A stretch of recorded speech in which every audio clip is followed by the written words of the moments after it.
Hearing of the Subcommittee on Biotechnology, Horticulture, and Research entitled An Examination of the USDA Hemp Production Program will come to order. Welcome and thank you for joining today's hearing. After brief opening remarks, members will receive testimony from our witnesses today, and then the hearing will open for questioning. I want to thank my colleagues and our witnesses for joining me today as we host this important discussion on hemp and the USDA Hemp Production Program. Today we will hear from a panel of experts, including producers, researchers, tribal members, and state agriculture commissioners who will provide an overview of the hemp industry and insights towards the 2023 Farm Bill. Until recently, the hemp industry was outlawed due to restrictions put in place in the Marijuana Tax Act of 1938. And hemp was treated no differently than marijuana under the Controlled Substance Act. In 2014, the Farm Bill removed longstanding federal restrictions on the cultivation and production of hemp, allowing more state departments of agriculture and institutions of higher learning to produce this crop as part of a pilot program for research purposes. In the 2018 Farm Bill, Congress authorized commercial production of hemp and directed USDA to establish the U.S. Domestic Hemp Production Program, giving USDA the responsibility of cultivating and approving plans submitted to states, territories, or tribal authorities who wish to regulate hemp production. In January of 2021, USDA issued its final ruling on regulating the production of hemp in the United States. Feedback from public comments, as well as lessons learned from previous growing seasons, helped influence regulations established on the interim final rule published in October of 2019. USDA continues to conduct research and outreach to help support the burgeoning hemp sector. In my home district of the U.S. Virgin Islands, small and local hemp producers have already taken advantage of the program to provide a new source of revenue for their farms and additional jobs to their community. With guidance of the USDA, the Virgin Islands has the potential to begin a new economic era that will benefit the government, local farmers, and local business entrepreneurs. The production of hemp has created value for producers and consumers. Over $800 million in 2021, with over 55,000 acres of hemp planted. While markets for hemp production products such as fiber, grain, and flour are developing, they are still volatile and uncertain. To support farmers, producers, and the ongoing development of this re-emerging sector, it's crucial that USDA continue to work to support and expand hemp production and the hemp industry. As we look towards the next Farm Bill, we can continue to address ongoing issues and provide our farmers, producers, processors, and agricultural researchers with the resources they need. This hearing is an opportunity for us to hear what we can do to ensure the continued growth and development of this resurging crop. I now like to welcome the distinguished ranking member, the gentleman from Indiana, Mr. Baird, for any opening remarks he would like to give. Well, good morning. And I want to thank you, Chair Plaskett, for holding this session and this hearing. And I really appreciate the witnesses that are here today and you giving your time to really help us understand what's going on in the hemp industry and to update us. So I think it's noteworthy to mention that this is really the first hearing that the House Committee on Agriculture has held on hemp ever. Yes. So mind you, the 2014 Farm Bill authorized the hemp research pilot program, and then the 2018 Farm Bill subsequently legalized hemp production at the federal level. And to say this is important is an understatement. So I'm pleased we have a well-rounded stakeholder panel here today with representatives from the hemp industry, including 2 state regulators, a tribal representative, a researcher, and a company that manufactures hemp products. That said, I do believe it is a missed opportunity that we don't hear from the federal agencies that we are tasked, and they are tasked, with implementing provisions related to the hemp today. So, Madam Chair, I remain hopeful that we can have an opportunity to hear from both the USDA and the FDA at one of our future meetings. As the hemp industry rapidly expanded following the passage of the 2018 Farm Bill, a wave of innovation followed, and as researchers and companies started identifying uses for hemp fiber, including building materials, insulation, animal bedding, concrete, and even car parts, this is one of my areas of interest, and I look forward to hearing more about that today. This rapid expansion of the hemp industry also led to increased interest and research surrounding the use of hemp in animal feed. Given my background in animal science and monogastric nutrition, I look forward to hearing more about this research, including whether it has been tested and what is on the horizon for that kind of a product. And even though the legalization of hemp has spurred innovation in the use of hemp fiber and grain, we are seeing much of the hemp grown in the United States used to manufacture hemp-derived CBD. Since the passage of the 2018 Farm Bill, there has been no regulatory framework from the Food and Drug Administration for CBD products, leading to some uncertainty for producers, for manufacturers, retailers, and as well as consumers.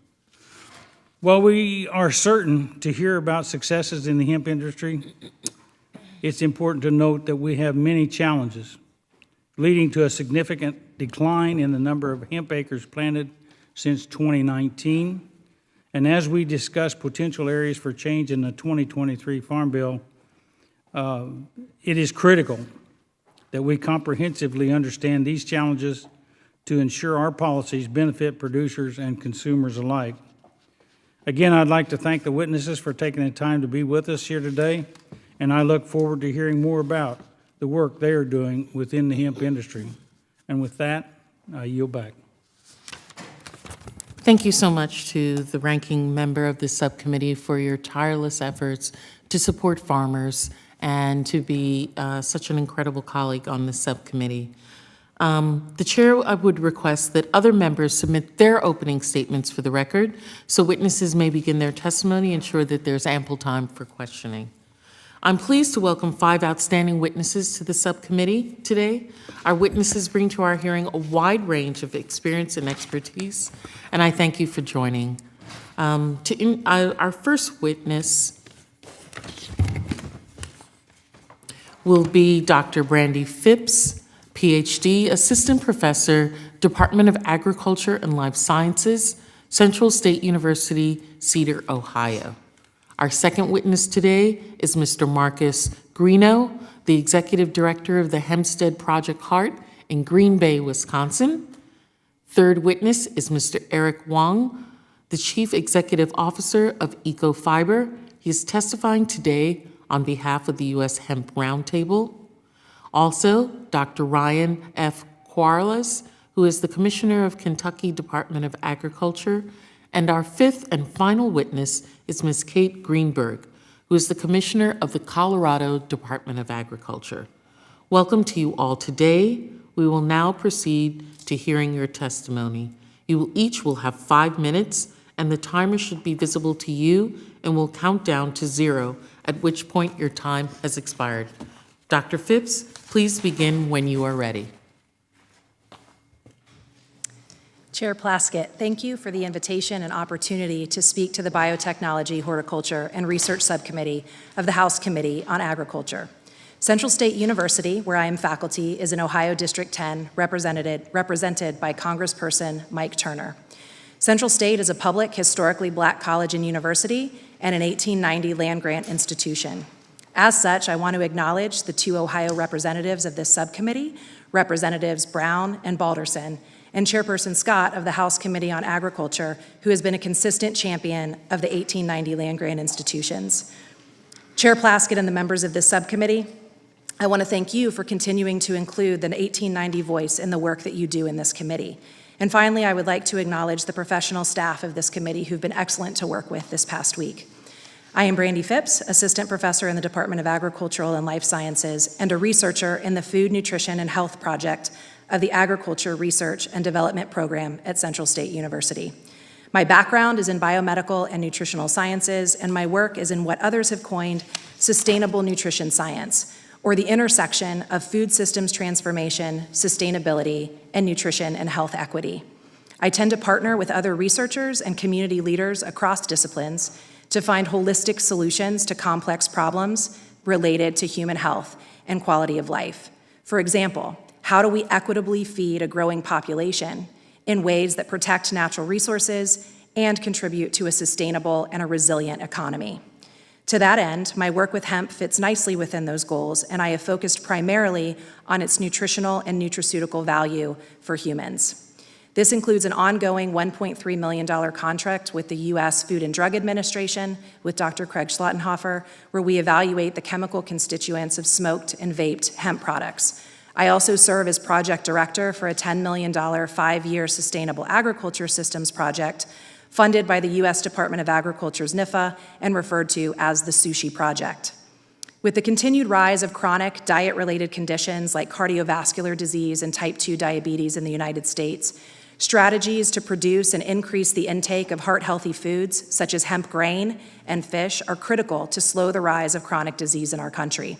Concurrently, in order to become a stable component of the agricultural economy, the nascent U.S. hemp market needs diversification and a robust establishment of the grain sector.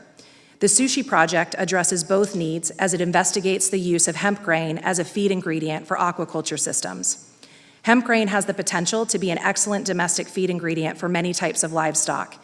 It is nutrient dense, with seeds either consumed whole or dehulled as hearts. Hemp hearts have a healthy balance of omega-6 to omega-3 fatty acids, which are known as heart healthy, and easily digestible protein, and it is one of the few plant protein sources with sufficient levels of all the essential amino acids that humans need. In Europe, hemp grain is already approved for use in animal feeds, and in the US, the hearts, protein, and seed oil have been established as generally regarded as safe or GRAS for human consumption. Exploring ways in which we can open up additional markets in the hemp sector, including establishing hemp as a safe feed ingredient, could provide new grain markets for the hemp sector and sustainable feed. Importantly, studies indicate that incorporation of hemp into feeds may provide key improvements to the nutritional profile of those animal products, thereby enhancing human health. In addition to what I present here today and what has been submitted in my written testimony, Dr. Schlottenhofer and I recently published Perspectives of Industrial Hemp Cultivation, a chapter in the book Industrial Hemp, Food and Nutraceutical Applications, which overviews the status of the hemp industry in the U.S. and across the globe. Thank you again for the opportunity to participate in this important discussion. Thank you very much for that. Mr. Greeno, please begin when you are ready.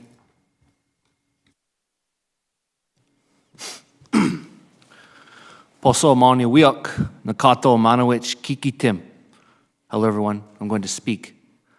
My name is Marcus Greeno, and I'm the Executive Director of Hempstead Project Heart, a nonprofit organization dedicated to redeveloping thriving hemp economies that connect tribal, urban, and rural communities throughout the United States. Hempstead Project Heart is a member of the Rural Coalition, the Peace Development Fund, and the National Hemp Association's Standing Committee of Hemp Organizations. I've come before you today to testify on the USDA Hemp Production Program. I'm also here for the American hemp pioneers who pushed our country towards acceptance. Alex Whiteplume, Chris Boucher, Jack Herrera, Barbara Filipino, Lawrence Serban, and Richard Rose. Hemp has a conflicting past in our country. From the founding of our nation and lead up to the passage of the Controlled Substances Act, hemp was considered a cash crop and useful for our military during World War II.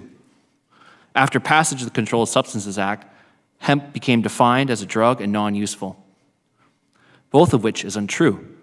The best way I've educated the American people over the last 6 years on the difference between hemp and marijuana is an analogy of the pepper family. With peppers, you have habanero, chipotle, ghost pepper, jalapeno. These peppers is what I would call your high-grade marijuana, whereas green, yellow, and red bell peppers is what I would call your hemp. Both peppers are part of the same family, but distinctly different. The historical perspective of hemp played a large role in building our country during the early years of our democracy. Many states such as Pennsylvania, Kentucky, Virginia, and Wisconsin, to name a few, have rich histories of hemp playing a vital role in their economies. From 1902 to 1944, the USDA studied hemp extensively as a solution to our country's fiber shortage. Leicester Dewey led this research for USDA. Dewey, with the help of Dr. Andrew Wright and Senator Alexander Wiley, created the 20th century American hemp industry. Through their research, they uncovered 3/4 of the land in the United States can grow hemp. Hemp grows well with crop rotations. Hemp's long taproot penetrates the soil and loosens the undersoil layers.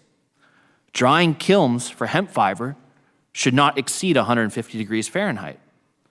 There is a wealth of knowledge on how to produce and process hemp from these records at the National Agricultural Library. My path as an American hemp farmer is not linear. I began my journey as a hemp researcher in 2015 for my tribal nation, the Menominee Indian Tribe of Wisconsin, and the College of Menominee Nation, an institution of higher education. We grew hemp on our homelands for research purposes to spur economic development for our people under Section 7606 of the 2014 Farm Bill and under the guidance of the Department of Justice's Wilkinson Memorandum. Unfortunately, we were unsuccessful due to federal overreach by the Drug Enforcement Agency's raid on our hemp crop in October 2015. Under the auspices of a marijuana raid on tribal lands, the DEA took our hemp crop at harvest time that had seed with a 1-year acclimation to the Great Lakes region. Even our topsoil was seized by a bulldozer. We never received the test results from DEA to prove our hemp had tested over the legal limit. After the 2015 growing season, I dedicated myself to be an education advocate and push for hemp to be legalized in Wisconsin and the United States through Hempstead Project Heart. As part of the coalition of Americans, we pushed hemp to be legal again and were successful in Wisconsin in 2017. In 2018, our coalition focused on the Farm Bill to revise Section 7606, make hemp fully legal in the United States, and uphold tribal sovereignty for the 574 tribes within our country to grow hemp without federal interference. We were successful, and for the committee members I testify before today, I say Wawanan, thank you for your support.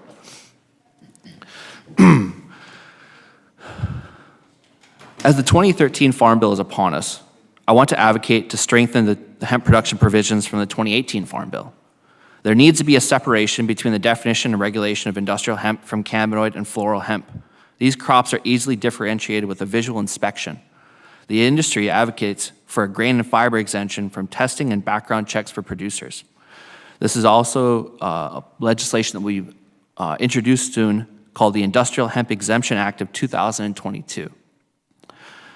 Bank regulations need revision to ease current restrictions for hemp operations. It is difficult to find a bank that will take business accounts connected to hemp production and processing, not to mention insurance companies. There needs to be a USDA stamp of approval for hemp being shipped between the various jurisdictions in the United States.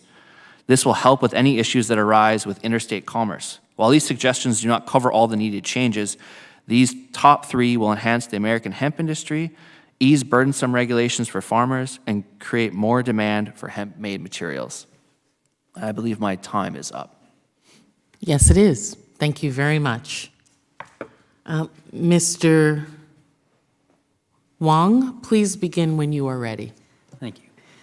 Madam Chairwoman, members of the committee, I'm very grateful for the opportunity to testify to you today about the emerging U.S. hemp industry, its challenges, and its many opportunities that can be achieved through your assistance in the 2023 Farm Bill. Today, I'm testifying as the CEO of EcoFiber and also on behalf of the U.S. Hemp Roundtable, the industry's leading national advocacy organization, for which I serve as the Vice President of Sustainability. EcoFiber is a diversified industrial hemp company with operations in Georgetown, Kentucky, Greensboro, North Carolina, and Sydney, Australia. We have vertically integrated business operations across 3 divisions, and these 3 divisions include hemp grain for food, the use of the hemp flower for CBD, and the use of the hemp stalk for high-performance industrial uses. We've been in operation in Australia since 1999, and in the U.S. since 2015, following the start of the hemp pilot program, which was in the 2014 Farm Bill. Over the past 20 years, Ecofibers developed one of the largest and most diverse hemp genetics collections.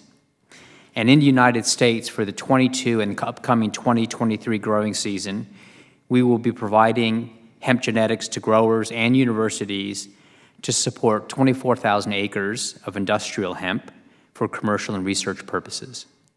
This growing will take place across 19 states in the U.S. While Ecofiber is a publicly traded company on the Australian Stock Exchange, most of our operations, and more importantly, over 90% of our capital, has been invested in our operations in Kentucky and North Carolina. I have disproportionately invested into the U.S. due to the tremendous potential of the industrial hemp market, but more importantly, the strong bipartisan support that I've seen for developing a new, highly sustainable agricultural crop for U.S. farmers. Secondly, I've seen significant support for introducing new U.S. manufacturing industries to take advantage of the multitude of uses for industrial hemp. And finally, there's an opportunity for a net zero carbon solution via industrial hemp, which is considered to be one of the most carbon negative agricultural or forestry crops available. Given that most things we produce and do in the world today are actually carbon positive, industrial hemp allows us in a good way to actually think negative. While there is tremendous opportunity, there are some challenges that the industry does face as it develops and matures. In passing the 2018 Farm Bill, Congress made it very clear of its intent to support the production and sale of hemp and hemp derivatives such as CBD. As a result of the 2018 Farm Bill, thousands of U.S. growers planted hemp in response, with farming for CBD actually representing most of the all hemp acreage at that time. However, public statements by FDA officials stating that it's unlawful to sell ingestible hemp-derived CBD products have taken their toll on the industry. CBD commerce and investment has been chilled due to continued inaction at the federal level, which has impaired economic opportunity for American farmers and processors. However, farmers are not the only ones who've been negatively impacted by this regulatory uncertainty. Consumers have also been impacted. Bad actors sell products without appropriate safeguards and misleading consumers with false label claims. Furthermore, some struggling farmers and businesses more recently have pivoted to market intoxicating products such as Delta-8 THC, which has rightfully prompted the FDA and CDC warnings that they pose significant consumer health and safety risk, particularly for minors. A clear regulatory pathway for CBD would not only relieve the economic pressure that's leading to this product shift, but it would also help ensure that products do not contain intoxicating hemp ingredients. At a recent May hearing, FDA Commissioner Califf testified to his disappointment in the lack of agency action on CBD and expressed his interest in developing a regulatory path, but he stated the FDA's authorities are limited under the current law. As you develop the 2023 Farm Bill, I asked you to provide the FDA with that authority by including language such as that found in H.R. 841, a bill that has 41 bipartisan co-sponsors that would regulate CBD and other intoxicating hemp industries, derivatives such as dietary supplements. I hope you'll also consider including provisions from Representative Shelley Pingree's Hemp Advancement Act, which among other important things would take necessary steps to limit the hemp product pathway to only non-intoxicating compounds. So in closing, I would like to thank this committee for its time today, and I believe that regulatory clarity for CBD will help create the positive momentum required to see the U.S. once again become the international leader in industrial hemp. Thank you. Thank you. I would now invite Mr. Quarles to begin when you are ready. Thank you, Chairwoman Plaskett and Ranking Member Baird, for the opportunity to address you today. My name is Ryan Quarles, and I serve as the Kentucky Commissioner of Agriculture, first elected in 2015 and reelected to this office in 2019. It's an honor to serve our employees, our 76,000 farm families, and the 200,000 Kentuckians that engage in agriculture every day. From 2020 to 2021, I also served as National President of the National Association of State Departments of Agriculture, which gave me the opportunity to learn not just about hemp, but other agricultural issues that help benefit Kentucky and American agriculture. As you may know, Kentucky is one of the first states that focused on bringing hemp back. Our history with hemp dates back to a very famous Kentucky hemp farmer, Henry Clay, who went on to serve as Speaker of the United States House of Representatives. Hemp was first grown in Kentucky in 1775, and to this day, many farm families have a deep personal connection to hemp. My great-grandfather grew hemp on the banks of the Kentucky River while my grandfather fought in World War II as a Marine. When taking office in 2016, we took full advantage of the 2014 Farm Bill's authorization for state departments to research this crop underneath Section 7606. And I'm proud to say that we accomplished that goal. Kentucky's legislative and regulatory framework is widely recognized today as one of the best in the nation. We are grateful that Kentucky's hemp licensing program and data collected through the University of Kentucky and other colleges and universities were frequently cited in the final rule that USDA promulgated in January of 2021. Today, Kentucky enters its 9th year of growing hemp again legally. And here are a few products that we make. Number one, as cited earlier, Victory Hemp Foods, hemp hearts, which are sold legally in grocery stores across America. We have another company named Hemp Wood that is selling hardwood floors made out of hemp, as well as Ecofiber, who you just heard from with Eric Wong. We also have floral products primarily centered around CBD products that are being sold across the United States in pharmacies and Tractor Supply Company. This is in addition to dozens of small family-owned hemp companies marketing CBD across the country. Today, we are focused on challenging our hemp companies to set up roots in Kentucky. Like many other states, we saw a rapid expansion in the number of acreage grown through 2015 through 2019, which was followed by an equally rapid decline beginning the 2020 grow season. One reason for this decline was the production increased after the 2018 Farm Bill legalized hemp, and the amount of hemp grown far outpaced demand. So here in 2022, we're still growing hemp in Kentucky, but with smaller acreage. Some hemp-based companies in Kentucky are doing quite well, like Ecofiber. They're innovating and continuing to create new ways to market their products. Now, if we were to ask me what the biggest issue facing hemp today, it would be this: a lack of direction from the FDA. Without clear direction from the FDA regarding products containing hemp-derived CBD, large retailers will not carry CBD products, and many business leaders are reluctant to move forward with the development and manufacturing of these products. The FDA needs to provide regulatory pathways for products containing CBD. The FDA needs to act now. If the FDA gave us direction, more private sector investment in hemp products would occur, and many well-known consumer brands will have tremendous interest in hemp products. We're waiting on the FDA to do their job. It is worth noting that we're now almost a decade into growing hemp legally again in the United States, and we still don't have proper guidance from the FDA. Meanwhile, we continue our research with the University of Kentucky, Murray State University, Western Kentucky University, with over a dozen academic research projects going on right now. And look, I know we have a long way to go. I'm proud of the hemp licensing program that we've built here in Kentucky. We have laid the groundwork for the Commonwealth to be the epicenter of hemp production in the United States, like it once was historically. I want to publicly thank our members of the Kentucky Congressional Delegation and all those that helped get hemp where it's at today. In particular, I would like to thank Kentucky's own Doris Hamilton, probably best known and the best respected state hemp regulatory personnel in the United States.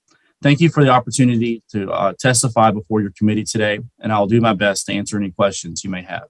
Thank you. Thank you very much, Doctor. And now for our final witness, Ms. Greenberg. Please begin when you are ready.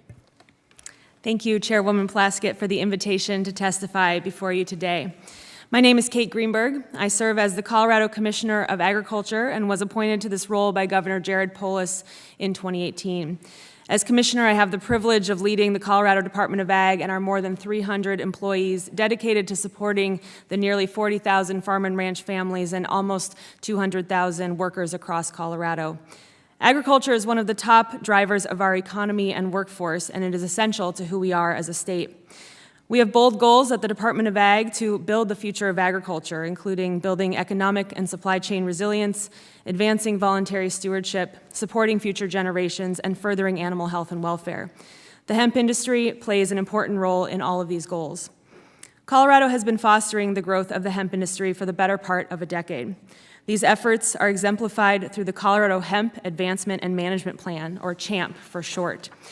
The CHAMP initiative, which we launched in 2019, was a collaborative effort involving more than 200 stakeholders, state agencies, local and tribal governments, and industry experts.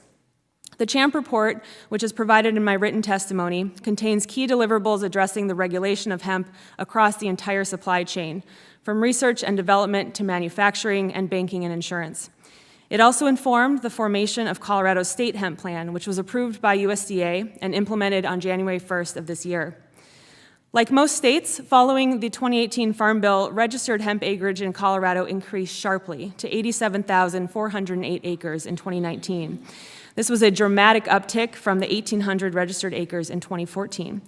Since 2019, however, we have seen a dramatic decrease, as many states have, down to just under 3,700 registered acres. There are many factors contributing to the current drop in acreage. Overproduction in 2019 led to a rapid saturation of the market, a market at that point which was solely reliant on CBD. In addition, while the 2018 Farm Bill and USDA final rule opened up new opportunities for hemp production, they also placed additional burdens on producers. These burdens, including much higher sampling and testing fees, background checks, and duplicative FSA acreage reporting, may also be contributing factors to this current decline. In a recent survey, many producers also stated that increasing the hemp THC limit to 1% would encourage further production. Since the full implementation of our state plan in January of this year, Colorado has also taken on additional responsibilities. We've expanded our testing from 30% to 100% of all hemp lots. We've approved 18 performance-based sampling plans, including research and disposal plans. Additionally, we have also trained and certified 16 authorized samplers throughout the state. Currently, in Colorado, as in many other states, 100% of regulatory program costs are paid by producers through registration fees. We are facing similar challenges as other states that have turned their programs back to USDA in making our program financially sustainable, particularly in a fluctuating environment. USDA staff have been very responsive to our concerns as we have requested greater flexibility from them through the rulemaking process, and we very much value their partnership. However, there are certain ways in which Congress can provide support to federal agencies to allow for greater flexibility and improve our state-run hemp programs. Specifically, we have 5 recommendations for this committee to consider. The first one is to remove the DEA requirements for testing labs. Our state-of-the-art laboratory began the process of obtaining DEA certification in 2019. However, as of this hearing, we still await their approval. This unnecessary burden can be removed by the help of Congress. Number 2, allow the use of certified seed as an alternative to the strict testing requirement. We believe there is much to learn in this regard, and Colorado is a willing partner to explore what is possible. Number 3, remove background check requirements. Hemp should be treated like the agricultural commodity it is, and producers should not be treated as potential criminals for the production of a legal hemp crop. Number 4, establish a federal grant program to support state hemp programs. A grant program would help states continue to manage our own hemp programs while taking some of the burden off of USDA. And lastly, number 5, support federal agencies, particularly the FDA, in accelerating the regulatory process to allow the use of hemp as feed. In Colorado, we commit every day to helping build a vibrant, resilient future for Colorado agriculture, consumers, and the natural world. I believe there is a promising future for hemp within American agriculture's safe, diverse, and abundant production. In order to achieve that future, we need a stable and sound regulatory environment that will foster diverse market opportunities, sustainable growth, and meaningful investments in natural resource stewardship for the greater good of the industry and future generations. Thank you for your time today. Thank you very much. At this time, I want to welcome the ranking member, Mr. Thompson, and allow him the opportunity for 5 minutes for any opening statements he would like to make.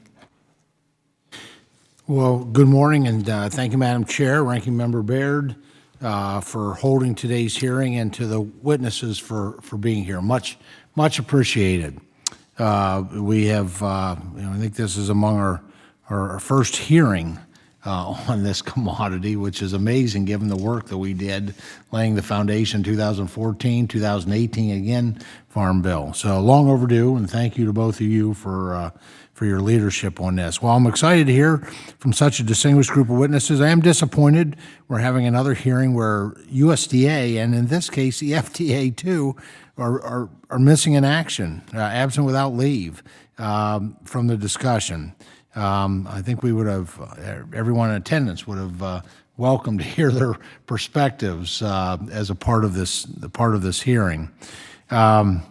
These two agencies have an integral role related to both regulation and oversight of the hemp program, and without them, we are missing a piece of the puzzle on an issue that has never once been publicly discussed by this committee. And I hope we can rectify that in the remaining months of Congress, especially given the testimony, and thank you for your testimony, all five of you, and specifically where you noted the frustration of waiting for the FDA in particular. As we all know, was a lot of excitement. I witnessed it firsthand, and trepidation surrounding hemp following the passage of the 2018 Farm Bill. However, after the first growing season, many producers were left with hemp in the field and had no markets to sell their products to. And since 2019 growing season, there's been a significant decrease in the number of acres planted. At the same time, though, we've seen continued investments in using hemp fiber for a variety of industrial products. I think it really has reflected American agriculture innovation, not just in the practice, but identifying uses for this commodity.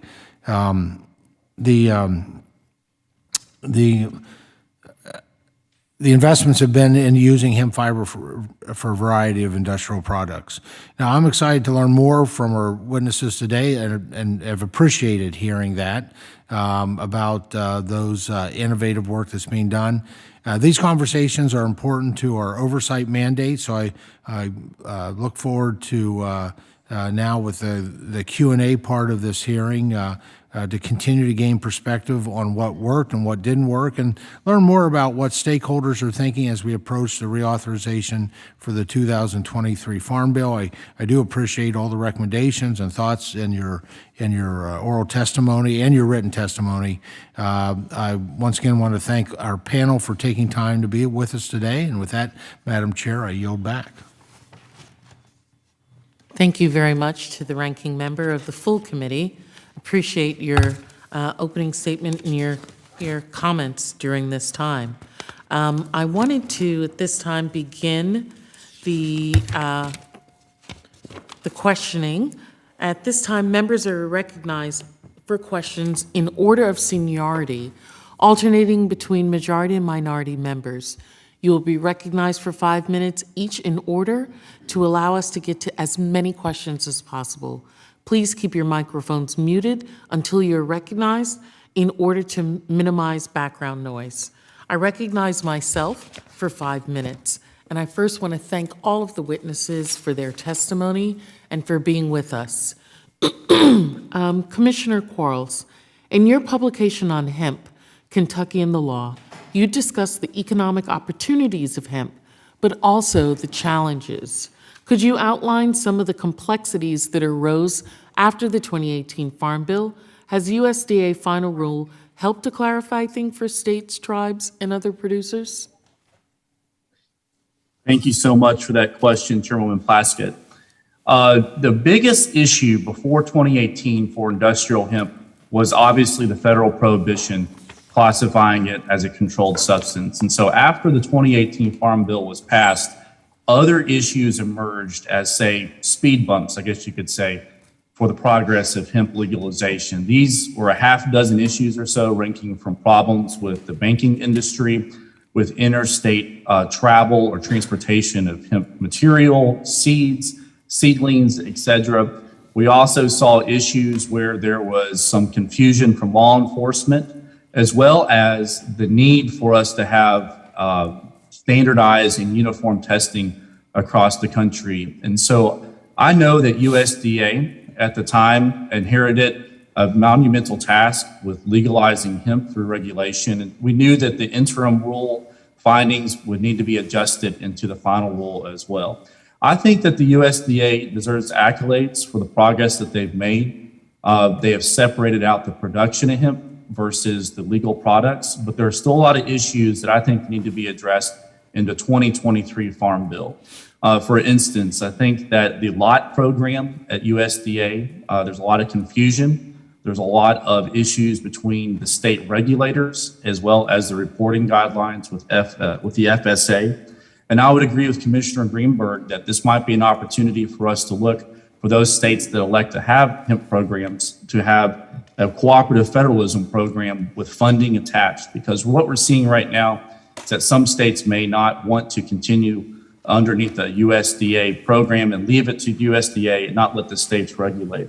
And the final issue that I have is that we need to make sure we have a productive conversation with the FDA so that they can give us clear guidance, particularly on what to do with floral products from derived from hemp.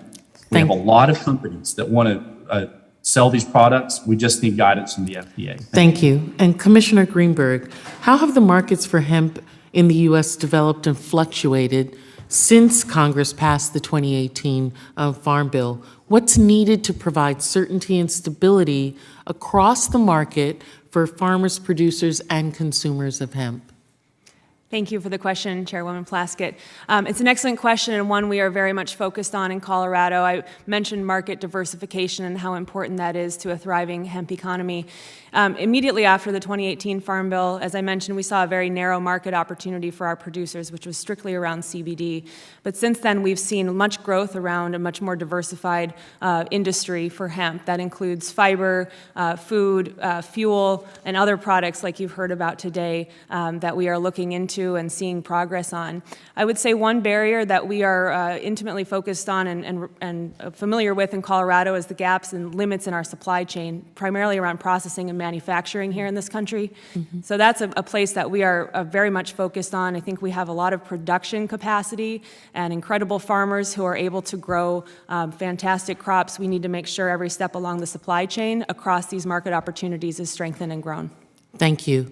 And I guess one of my other questions is, and this is for any of the witnesses, how do you suggest increasing socially disadvantaged farmers' involvement in the hemp production? This seems to be a market where those who are already up and running, farming, know the process, know how to get things to market, are the most successful. How do we get socially disadvantaged farmers involved in this? Thank you for that question, Chairperson Plaskett. As an 1890 institution, we were clearly founded to address issues like that. So like all of the other land-grant institutions, while we serve the tripartite mission of education, outreach, and research, we have an added layer of making sure that we are targeting the most disadvantaged members of our society, including farmers, community members, et cetera. So I think the USDA has already made great strides, and I do want to give them accolades for the programs that they have put into place for tribal communities as well as historically Black colleges and universities, and for Black and other minority farmers.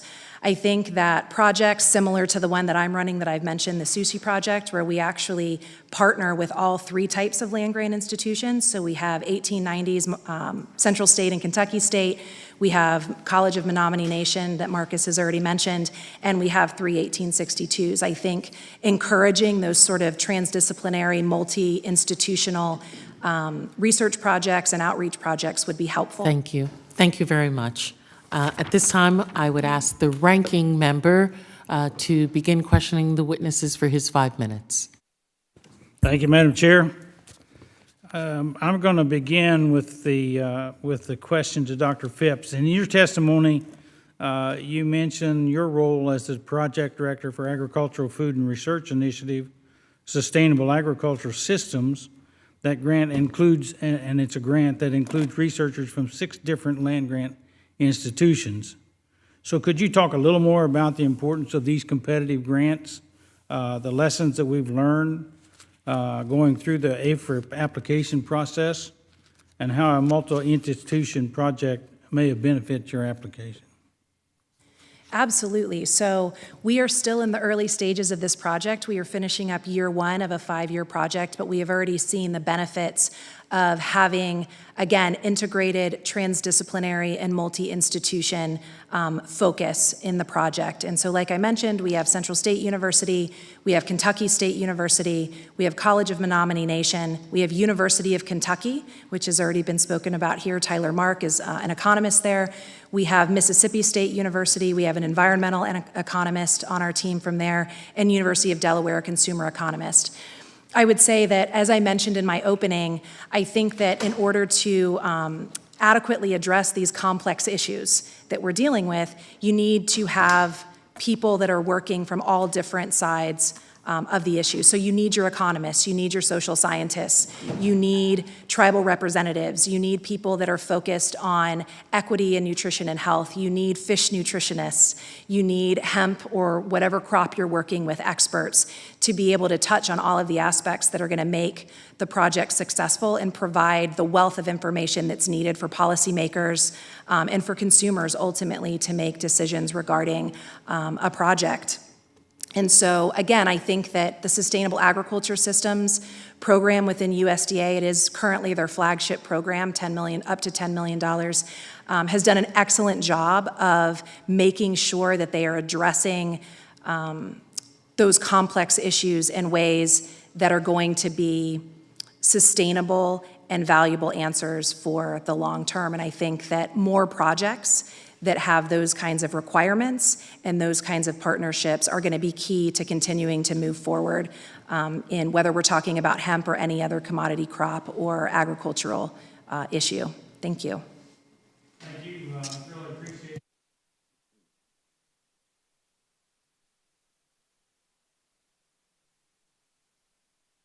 Doing great research in the hemp industry, which, as you mentioned, the University of Kentucky, which was one of my alma maters, and they're not represented here today on this panel, but they have prepared a written testimony. So, Madam Chair, with your permission, I would like to submit their report for the record.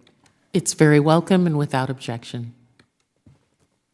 So then I have one more question. Mr. Wong, you spent several years in Australia before joining Ecofiber. And while Ecofiber recently entered the U.S. market, you mentioned they've been in operation in Australia since 1999. So could you share some of the differences between what's going on in Australia and what you see here in the U.S. and what this committee might learn to incorporate in our 2023 Farm Bill? Yeah, sure. Thank you for the question, Mr. Baird. So Ecofiber started, like I mentioned, in 1999, primarily as a genetics company collecting a range of genetics from across the world for hemp or cannabis at the time. And a lot of work done by Ecofiber was to set up a genetic pool for the research to be done. So today we have about 2,100 different accessions of hemp genetics. And the work done for the first 15 years was really about growing hemp in the latitudes of Australia, which actually match the latitudes of the United States, which is quite important because I think while people think it's easy to grow, it actually is a bit harder. That in genetics is at the core of that. So that's what the company had done for about 15 years. The work done over there was brought over to the U.S. mainly because of the market size and opportunity in the U.S. And listen, I think the U.S. with the Farm Bill in 2018 has probably a better structure, in my opinion. In Australia right now, hemp is regulated by 3 different agencies. For food, there's something called FSANZ. For medicinal purposes, is a Therapeutic Good Administration. And for fiber, it's actually the Department of Primary Industries. So for me, it's a lot of work managing 3 different regulators for a single crop. The United States, like I said, has done it in a different manner. So you came from a crop down, which I think is far superior.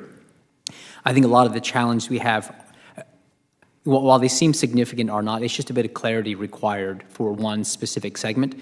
I think for food and for industrial uses in the U.S., we're very well set up for that. The challenge just become of, I always come from consumer back or manufacturing back. They want to know the supply chain exists. Anyone of any size company who's going to use hemp, whether it be in car doors or building supplies, wants to know if they introduce a product to the market, they will have a controlled supply chain that will be there. And that's the big gap that we have today. Thank you very much. I'm out of time. Thank you. I could spend another hour here Yes. asking questions. Oh, you're going to say no. Okay. Thank you. Thank you. I would just remind the witnesses to, as you're answering questions, please be mindful of the time so that we can get all of the questions of the members. I'd now like to call on the gentlewoman from Ohio, Ms. Brown, for her 5 minutes. Thank you, Chairwoman Plaskett and Ranking Member Baird for holding this hearing today. The 2018 Farm Bill legalized the production of hemp and opened the door for creativity and opportunity for both growers and processors. In the years since the last Farm Bill, we have seen firsthand the importance of strong interagency communication and coordination, especially as it pertains to hemp production. For example, the USDA requires any laboratory testing hemp for the THC compliance to be registered with the Drug Enforcement Agency. Mr. Grignon, what are the impacts you have seen in certain areas of the country where there is no access to DEA-approved laboratories? Well, I think some of the issues that we're running into is because there's only a few registered DEA labs, a lot of the THC testing is only in certain areas. So you have to literally wait. So you have to take the time to cut your samples or have your samples be cut, and they have to be processed and shipped over to the lab.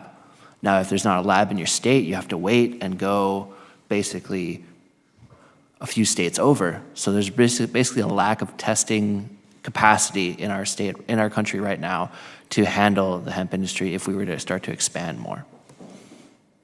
Thank you, Mr. Grignon. A streamlined approach obviously is to regulating hemp products is critical. So Dr. Phipps, can you speak to some of the complexities that arose after the 2018 Farm Bill as it pertains to the regulation of hemp and hemp-derived products?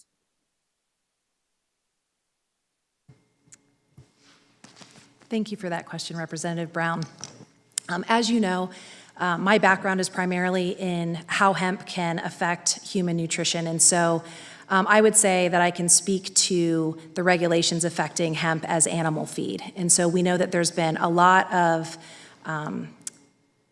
difficulty, right, in getting FDA approval of hemp as an animal feed. We know that there was a chicken application that went in. It came back with some feedback. I would say that one of the most difficult issues with that is it is costly and it is very unwieldy, the system currently as it is. And so a possible solution to that could be infusing dollars into the FDA CVM in particular to streamline that process. Perhaps looking at what's being done in the European Union right now, where they have hemp already approved in a variety of forms as animal feed, and perhaps using that as a starting point in determining how we can streamline our processes. I would yield my time to anybody on the panel that can speak to some of the other complexities related to fiber and other parts of the process. Well, before you do that, I would just respectfully reclaim my time. I know that you, Dr. Phipps, have a very exciting project that was recently awarded $10 million in funding from the National Institute of Food and Agriculture. And in your written testimony, you talk about the lack of consumer awareness around nutrient benefits of hemp products. How can the USDA and FDA do a better job of educating consumers in this space? Sure. So we have an entire section of NIFA that is based on outreach and extension in the land grants and through other projects. I would say, again, continuing to fund land grant institutions who have a specific mission to providing that kind of education and outreach. There's work being done already, again, a partnership between University of Delaware and University of Kentucky, looking at what consumer knowledge currently is related to hemp versus marijuana. What are the nutrient values of hemp grain, both from human consumption as well as how they can benefit the food supply related to animal production. I would say continued funding into those areas, curriculum building from K-12 that can address some of these issues. That is another way that we can slow the rise of chronic disease in this country, is to make sure that we start educating our young folks into ways that they can change their diets and their families' diets to be healthy. Thank you. Well, thank you, Dr. Phipps. I look forward to hearing and working with my colleagues to strengthen the hemp production in the next Farm Bill. So thank you, Madam Chair. With that, I yield back. Thank you very much to the gentlewoman from Ohio. And at this time, I call on the ranking member of the full committee of the Committee of Agriculture, Mr. Thompson, for his 5 minutes. Madam Chair, thank you so much, and thank you to all the panelists once again for your testimony. Mr. Wong, over the last 18 months, my colleagues and I have been championing conservative natural climate solutions to help address climate change. We know our producers are part of that solution, a big part of that solution, not part of the problem. That being said, I'm particularly interested in the work that Ecofiber is doing to make hemp a natural climate solution, particularly surrounding hemp black. Can you talk more about this work? Yes, thank you, Mr. Thompson, and thank you for that question. What we've been working on is, so when you start from the core part of the plant, we know it's carbon negative. It's one of the largest carbon sequesters, so I won't go into that topic. But of the plant, a large part of the fiber is being used already for many different uses, and that makes up about 25 to 30% of the plant, which leaves, vast majority of the plant, the stalk, unused.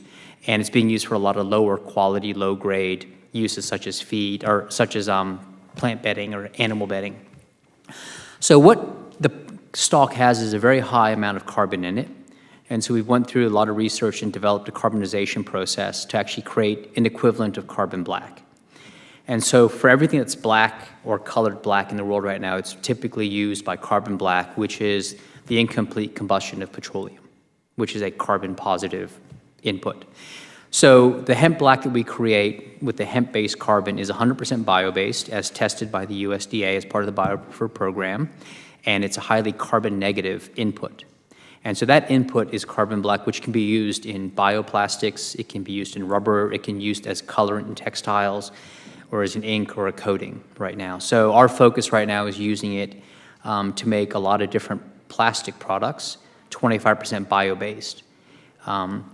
Everywhere from as simple as black shipping pallets, which is a big movement to shipping pallets to do that, to black plastics used in agricultural purposes or construction purposes, to use it as the dyes as opposed to carbon black for something as simple as jeans that are black on that. So what we're really doing is finding a one-for-one replacement for an existing supply chain material that's used significantly across the world, and it's petroleum-based, and replacing it with something that's plant-based, which is hemp.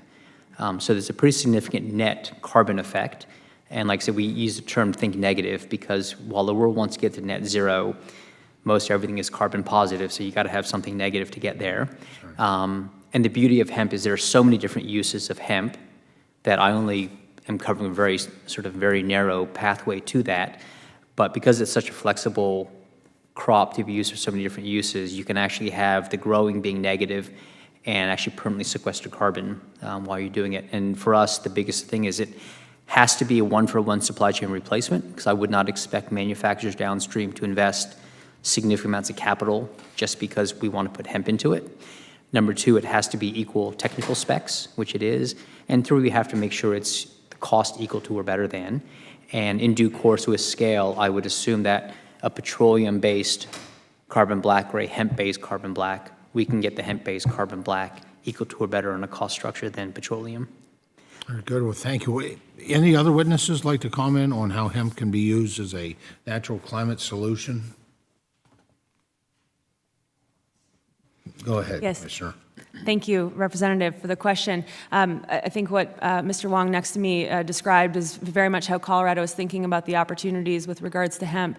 We are very focused on climate mitigation and the leadership role agriculture can play in solving our climate challenges that we have before us now. Hemp is a big part of that solution. I think we have a lot of opportunities, again, looking across diversifying supply chains, investing in the processing and manufacturing, and then going back to the farm and making sure our farmers have support around climate-smart agricultural production to make sure we are looking at soil, water, and climate all together and the markets that combine those things into a sustainable marketplace for our producers. Thank you. Excellent. Any other witnesses care to comment on that? Mr. Thompson, I just might add one more, Mr. Thompson. Please. The one thing that we're working on as well is mine site remediation. because there's a lot of soil, as you know, what happens on mine sites, and hemp is actually a phenomenal remediator of soil to bring it back to life again by putting the nutrients back in. So, from a soil standpoint, has a significant opportunity for that. Having represented now for some time the Pennsylvania 15th, it was the 5th district before that, but it's the district that has more abandoned mine sites than the other 434 districts added together. So that's a very exciting innovation you shared this morning. So thank you to all our witnesses. Madam Chair, thank you. Thank you to the ranking member. At this time, I would like to recognize the gentlewoman from Maine, Ms. Pingree, for 5 minutes. Thank you very much, Madam Chair.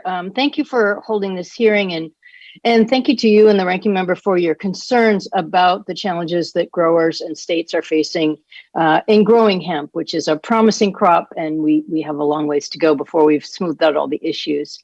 I think someone earlier mentioned my bill, the Hemp Advancement Act, and some of the problems I'm going to bring up this morning I'm trying to solve in that bill.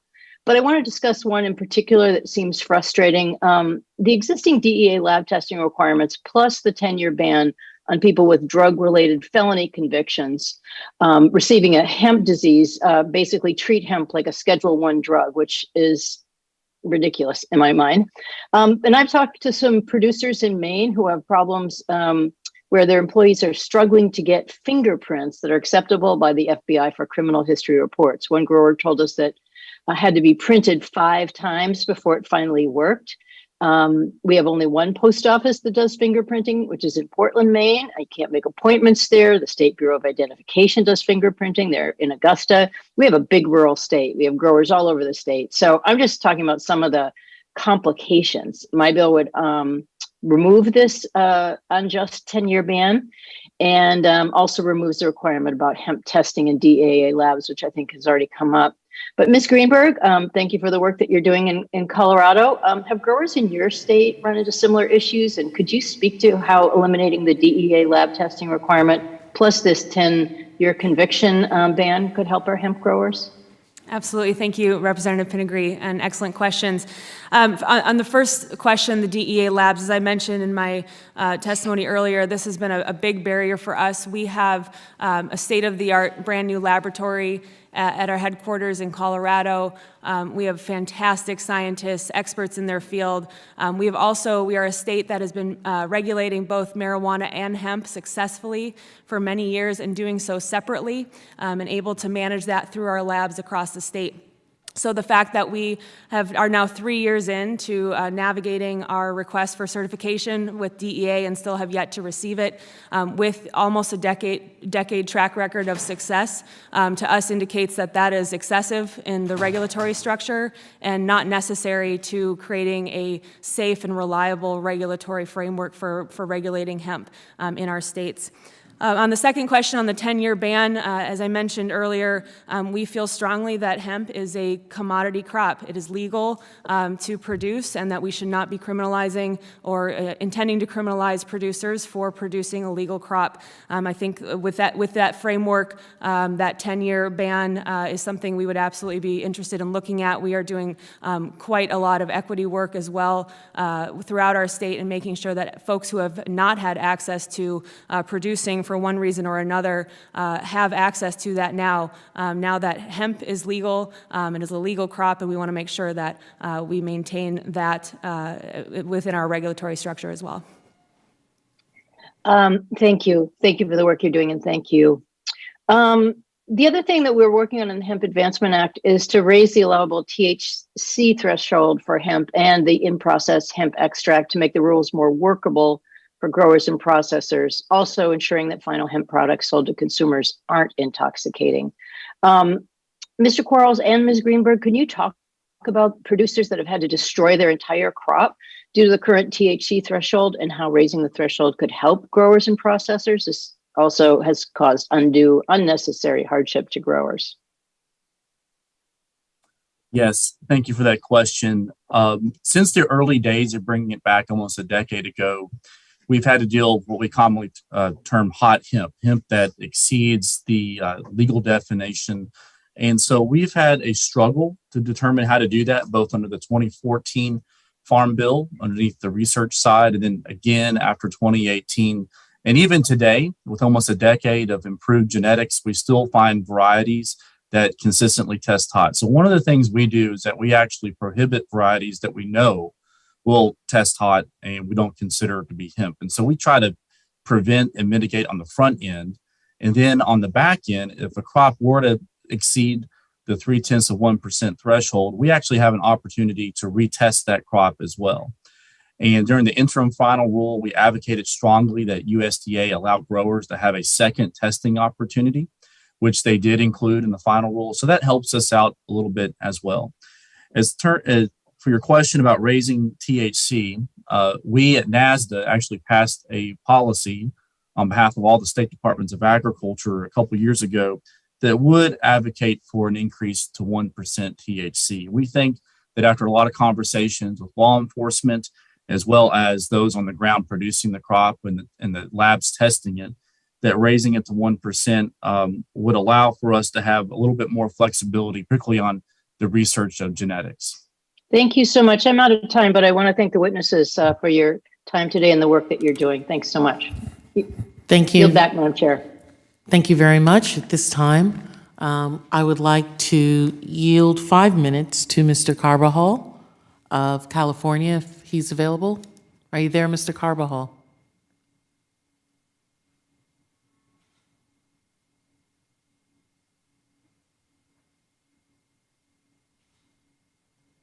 You may begin.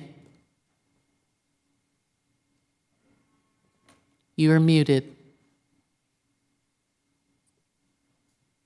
Thank you, Madam Chair, and sorry about my delay. Thank you to all the witnesses that have joined us today. We have made tremendous strides in the 2018 Farm Bill when hemp was legalized. I know the Agriculture Committee doesn't have jurisdiction over descheduling cannabis, but I hope that once we are able to work through that, this committee can work to recognize cannabis as an agricultural product as well. Cannabis is already legal in California and several other states. Legalizing hemp has allowed this industry to start flourishing, as hemp can be used in a variety of products from CBD to clothing to food. This is a versatile product that has benefits for consumers and the economy.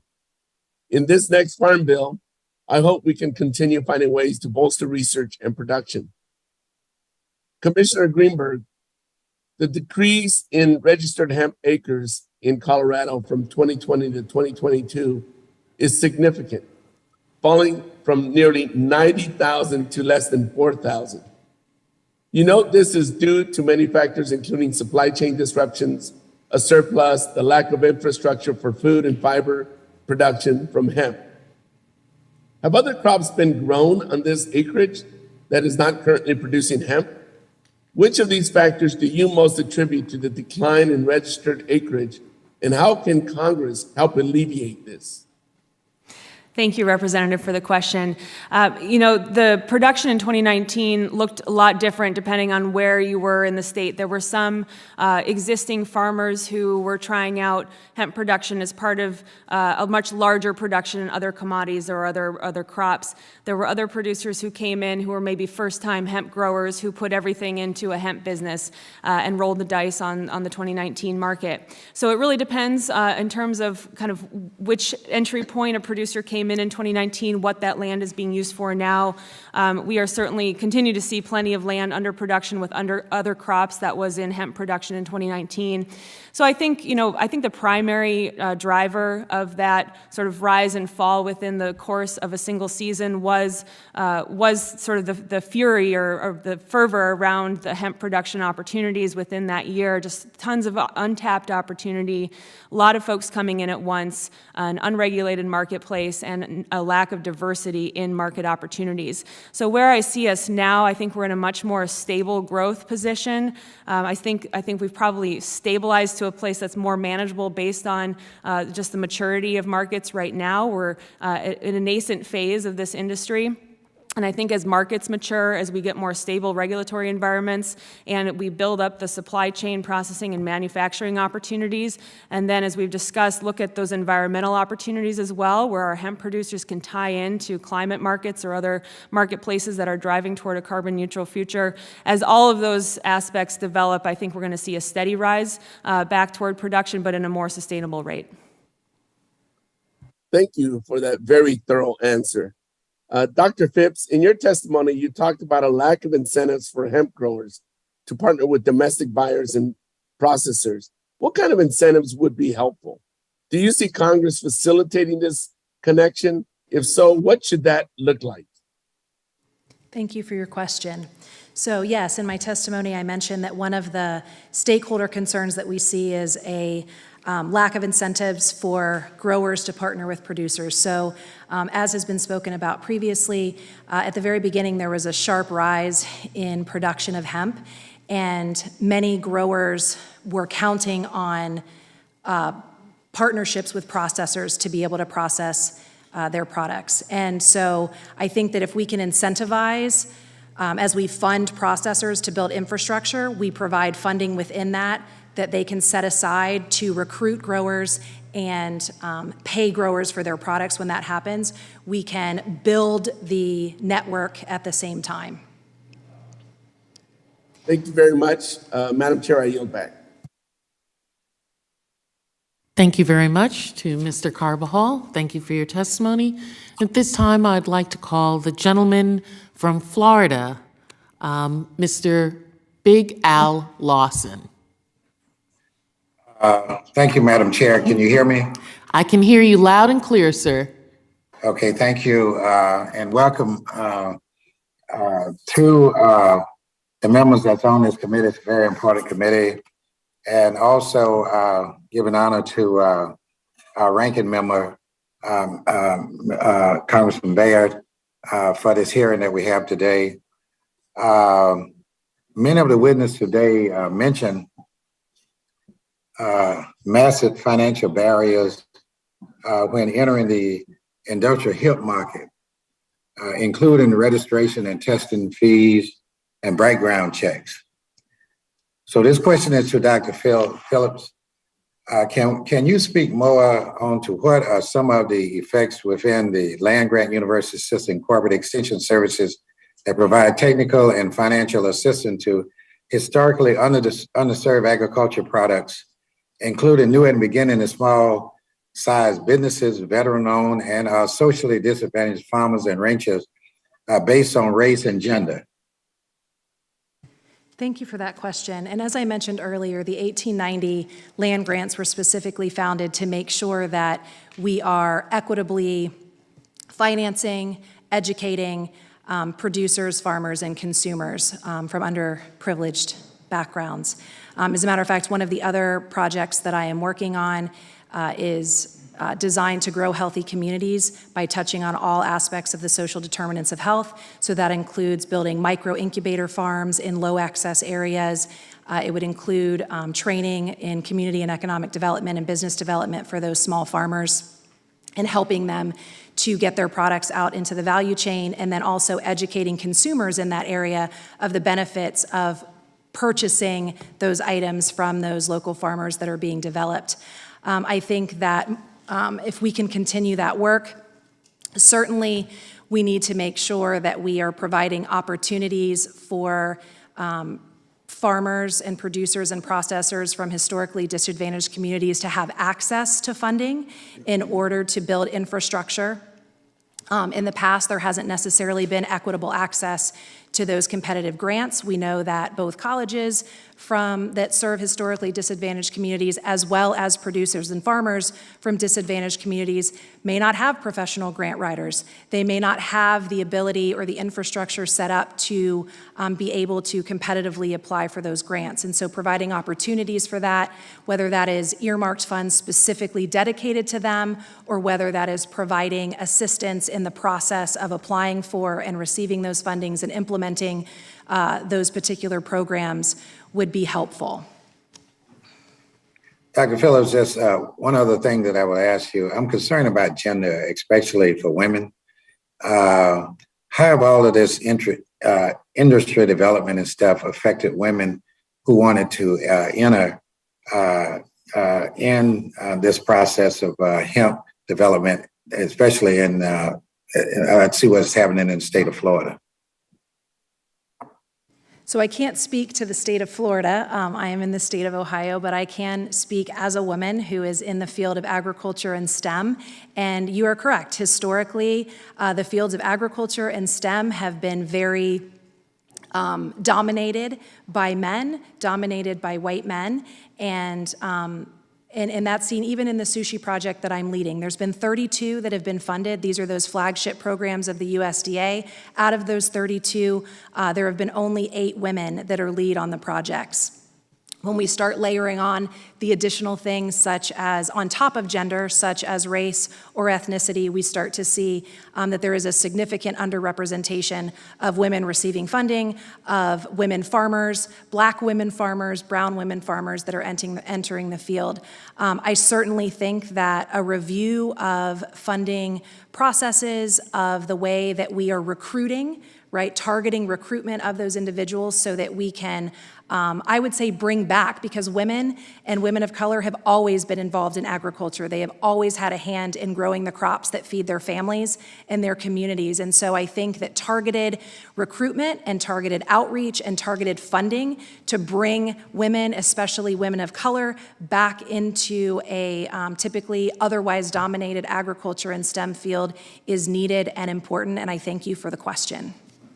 Okay, thank you very much, Dr. Phillips, and that's very good what you said about gender, which is very important to me. Madam Chair, I'm gonna have to leave and go to financial services, but this is really a great hearing. I'd like to follow with Dr. Phillips on some other issues that's related to gender. Thank you. Thank you very much for your insightful questions. Before we adjourn, as we close, I'd like to first invite the ranking member to share any closing comments he may have. Thank you, Madam Chair, and I'll make it very quick because we've got votes, I recognize. But we've heard a lot of great recommendations for the 2023 Farm Bill here today. And one that I'd like to add is that the FDA hasn't really had any kind of regulatory framework for hemp-derived CBD. So I would encourage us to include that in our discussions about the 2023 Farm Bill. And I thank you. I yield back. Thank you, and I agree wholeheartedly with that assessment. As we close, I would like to first thank all our witnesses for their insightful testimony and their answers to our questions. Your expertise and knowledge are crucial for ensuring that the next Farm Bill does all it can to support producers and ensure the long-term success of the domestic hemp industry. Today, we heard from an update from several stakeholders on the current state of hemp production. We also heard about what has worked for the USDA domestic hemp production program, and more importantly, what has not worked and needs improvement. I'm personally excited to continue to work with our panel and witnesses and the producers they represent, as well as members of our committee, to make sure farmers have the tools, guidance, and assistance they need to support their businesses and their communities, as well as now understanding the processors and others in the supply chain as well.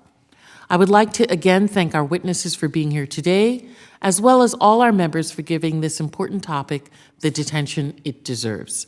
Under the rules of the committee, the record of today's hearing will remain open for 10 calendar days to receive additional material and supplementary written responses from the witnesses to any questions posed by a member.